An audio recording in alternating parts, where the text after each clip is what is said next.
for others. Next one. There has been some difficult event between owners lately, and the 4 owners are having difficulty resuming conversations. Ouchie, I'm so sorry to hear that. Whew, okay. Yeah, just getting back to the table to have conversations. If I'm reading that right, am I? The owners can't even get back in the room to talk. Ouchie. Okay, that's so hard. Okay. I want to get my head on straight about how I talk about this. Okay, first things first. Well, at least I read that as a very painful situation. I want to say this, it's probably a good sign. Regularly, what I see in family businesses is issues are avoided. And when they finally come out, if people are having a hard time coming back into the room, it's because the hard things got said. Now, I hope the hard things were not said with intention of hurting or being mean. I hope it was just like, whoa, this was a big, hard thing to talk about. So in one level, I would say the fact that a big, meaty conversation was had that is making it hard for people to come back into the room is a bit of a win, even though it doesn't feel good.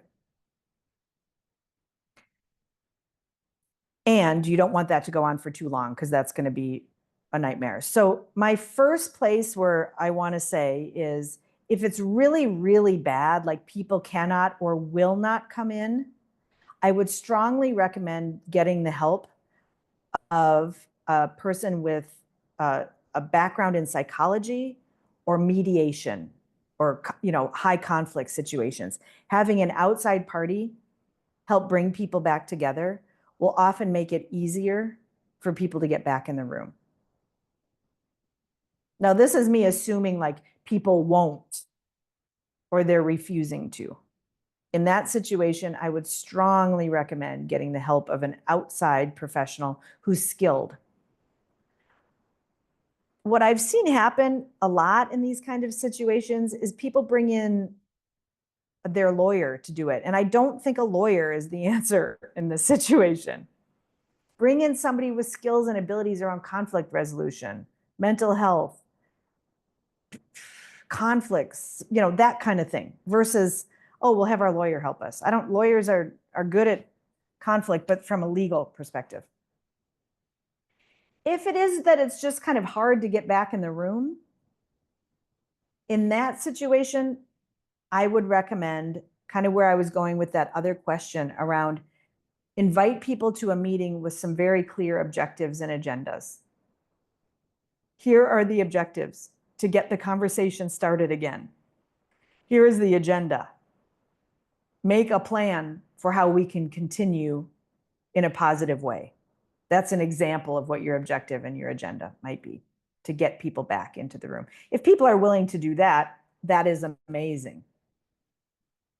And my guess is they are.